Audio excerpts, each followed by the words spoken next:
Hi guys, today we're going to talk about parallel circuits.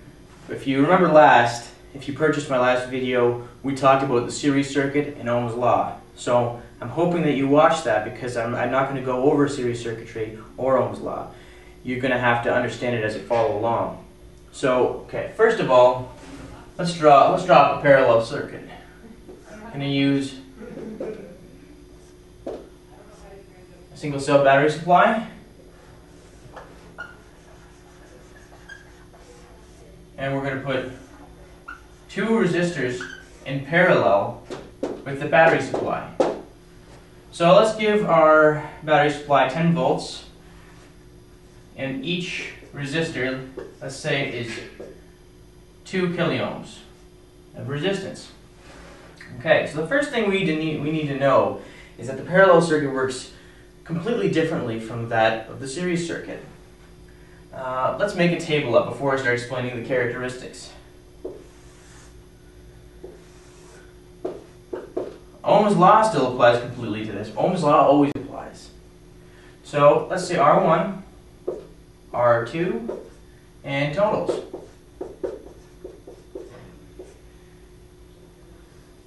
Again, this lab is in conjunction with my first video, so I'm hoping you either understand basically Ohm's law in series circuits or you've watched that video. Alright, so here is our parallel circuit. Now, voltage was cumulative in a series circuit, but it's common in a parallel circuit, like current is in a series circuit. If we know that we've got 10 volts here on the battery supply and two resistors are in parallel with that battery supply, we know our total voltage. But what we also know is that since it's common, if we get 10 volts here, we've got 10 volts here and 10 volts here. So that's great. We automatically know through all of our voltages. If we were given right off the bat the voltage here, we know that the voltage here and the voltage here would be the exact same thing. So we also know our two resistances for R1. And R2. So let's write those down.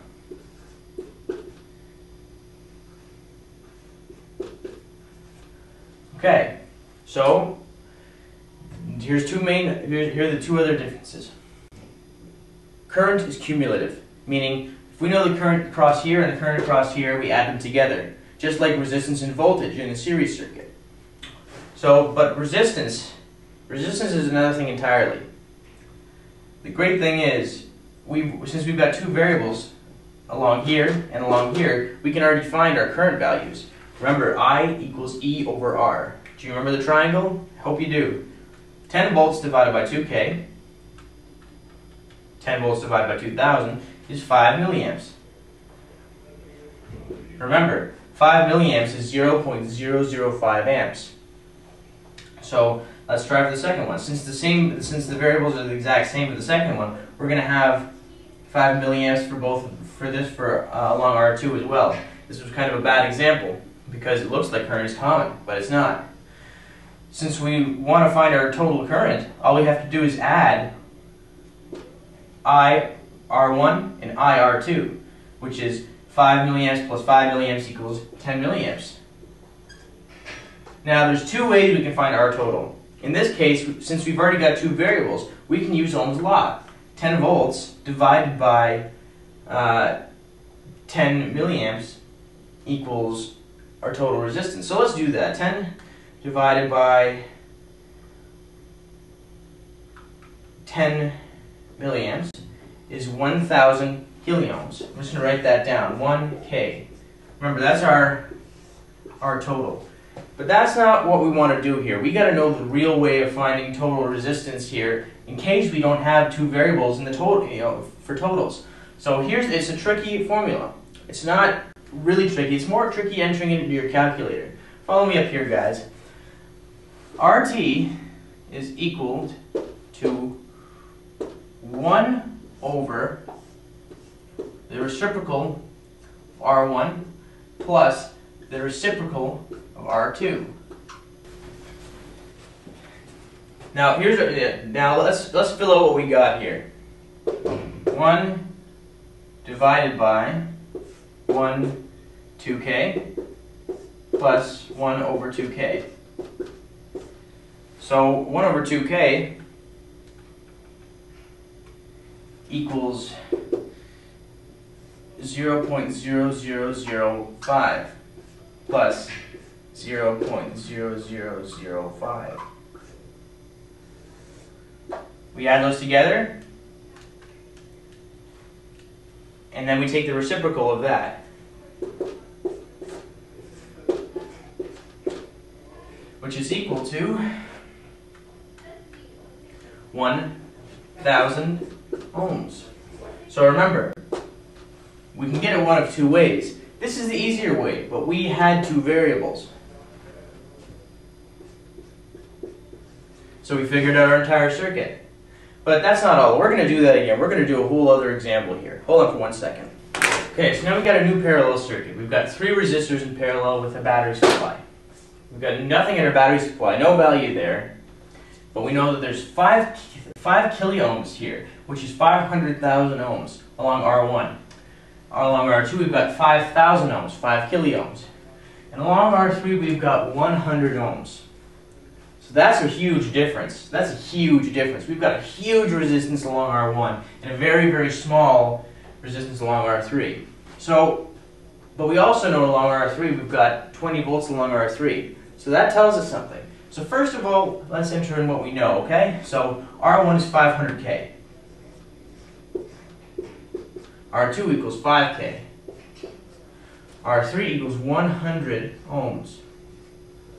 And we know that R3 has 20 volts along it. So that right there gives us so many more values. There's 20 volts here, there's 20 volts here, there's 20 volts here, there's 20 volts here.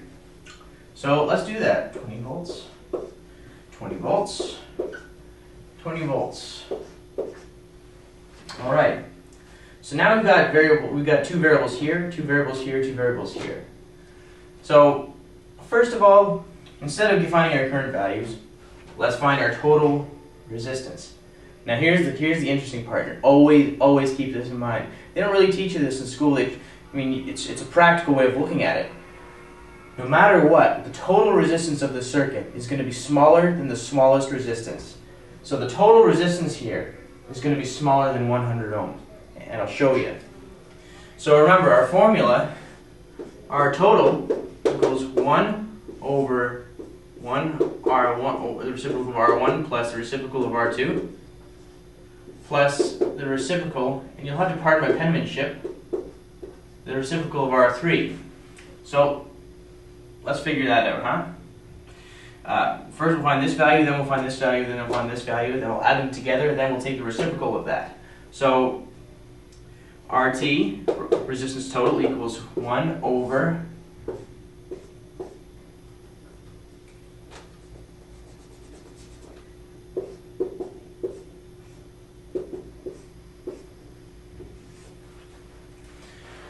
so reciprocal of R1 is 500,000. 1 over 500,000, which is 2 micro. So it's 0.000002. I'm hoping you're following along with your calculators because it's kind of hard for you to see, I realize, on the board. So remember, 1 over 500,000 plus 1 over 5,000 plus 1 over 100 ohms. So let's take the reciprocal of 5,000. 0.0002. Let's take the reciprocal of 100.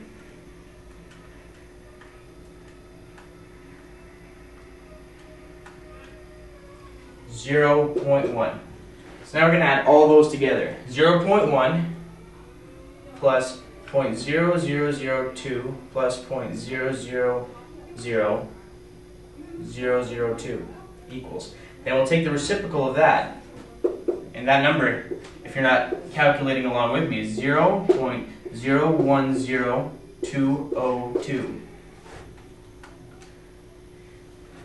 equals 98.01 ohms. Rounded to 98.02 ohms, but it doesn't really matter. We're just going to say it's 98 ohms. And what did I tell you? Our total resistance is smaller than our smallest resistance. So 98 ohms. So this circuit is going to take up quite a bit of current, and we'll see that in a second. Let's find our current total.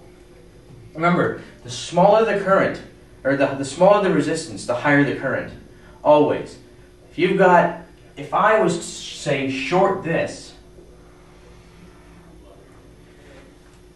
the only resistance in the circuit is going to be along this line, in the sense that this is what's called a short circuit. If we did this, it'd mean that the rest of the circuit is basically kaput.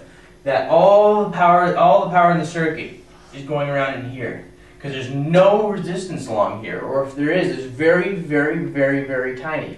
So if we put 20 volts divided by 0.0001 ohms, we'd have a catastrophic amount of current, and I'll talk more about that later. Let's get back to this. So let's find our current total. 20 volts divided by 98 ohms. That's actually not awful. That's still quite a bit of current, but it's not awful. The total current being consumed by the circuit is 0.204 amps, which is 204 milliamps. So now, in order to solve the rest of the circuit, we've got two variables. I equals E over R. I equals E over R. I equals E over R. So let me just show you in relativity to the smaller the resistance, the higher the current. We got 500 kiloohms here. 20 divided by 500,000 equals 0.00004 amps, which is equal to 40 microamps. Micro almost looks like a little U. We'll talk about more on that in a second as well. 20 divided by 5,000 equals 4 milliamps, which is of course 0.004 amps. But let's do 20 divided by 100. 200 milliamps. So if we add this plus this plus this, we're going to get this. Since we rounded to 204 milliamps, all we really have to do is 40 microamps is nothing.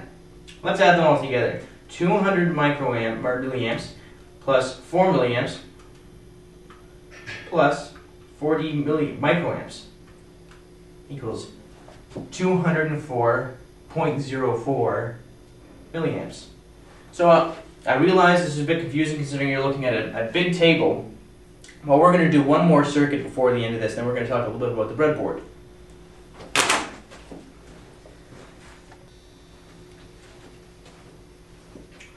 Okay, so before we do this last circuit, what we're going to do is we're going to do this.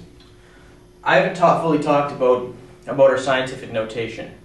We can use a ton of zeros in everything we do, because we can get down into tiny, tiny, tiny numbers. So what we do is we use scientific notation. We talk in matters of micro, milli, nano, pico. For the time being, we're just going to talk about milli, micro, and nano. So up here, this is 1/1000th of 1, and that is 1 milli, little m. This is 101 milli. This is 990 milli.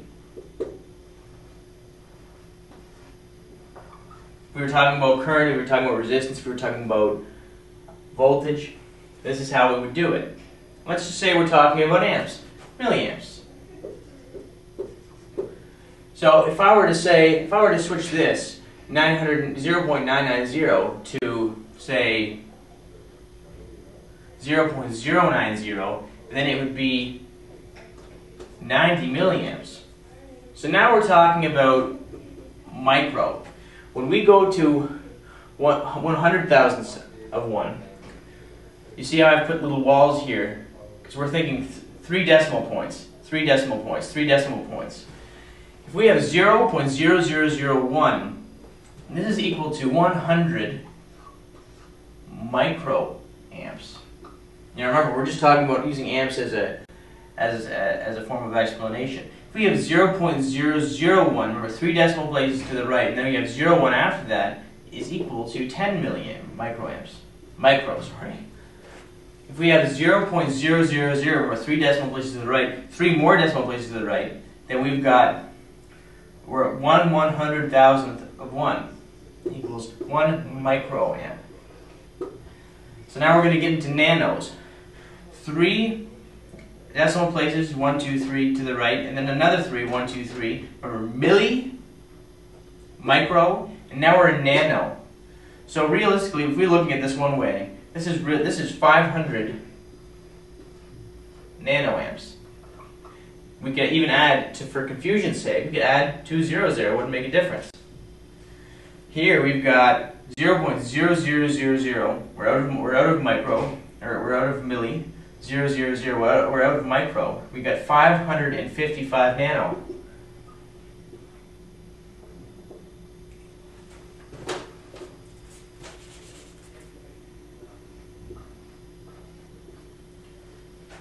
So we'll ask example. 0.000. Those are milli. 000. Those 3 are micro. 001. So how many nano is that? That's 1 nano.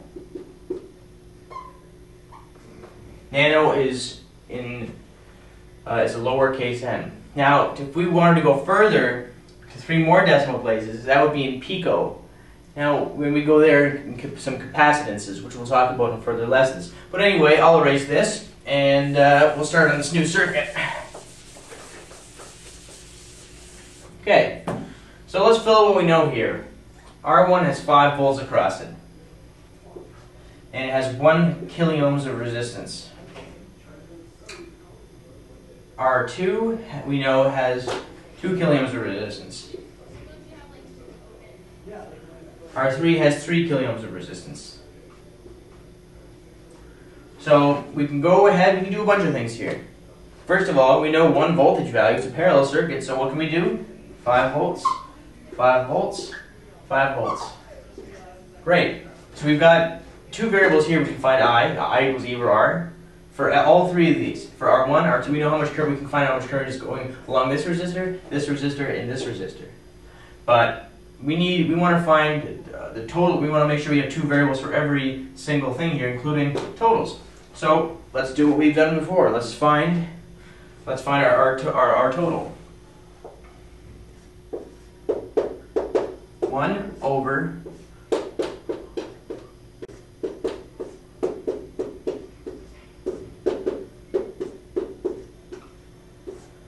take the reciprocal of R1, add it to the reciprocal of R2, add it to the reciprocal of R3. So let's do that. Let's do that with our trusty calculators. The reciprocal of 1,000 ohms is 1 milli. 1 milli. So remember, 0.001 plus the reciprocal of R2, which is 1 over 2,000, which is 500 micro, which remember is 0.0005, plus the reciprocal of 3,000, which is 333 micro, which is equal to 0.0003 repeated. So 333. That symbol means repeated. I know it's very small for you to see from there, but let's add these together. So 0.001, 1 milli, plus 500 micro, plus 333 micro,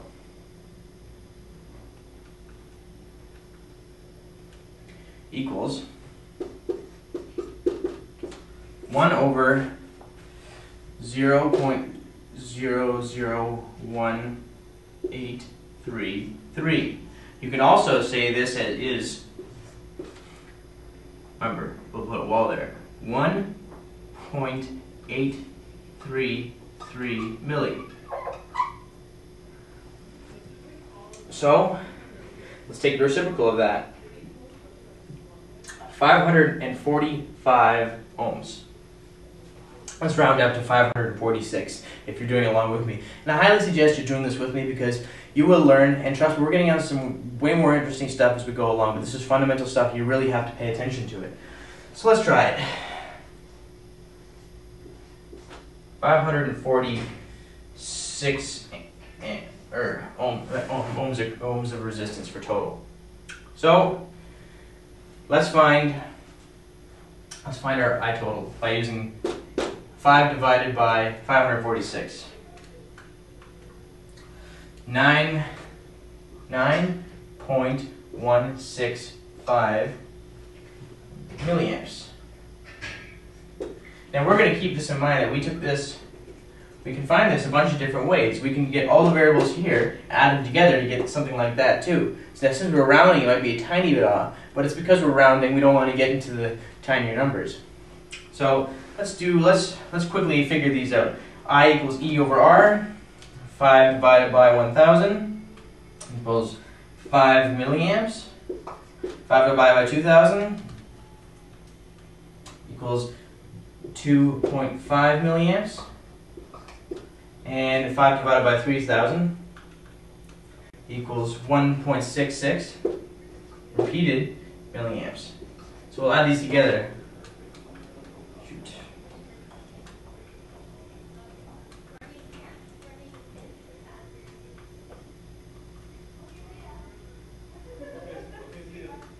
Equals 9.166. You see?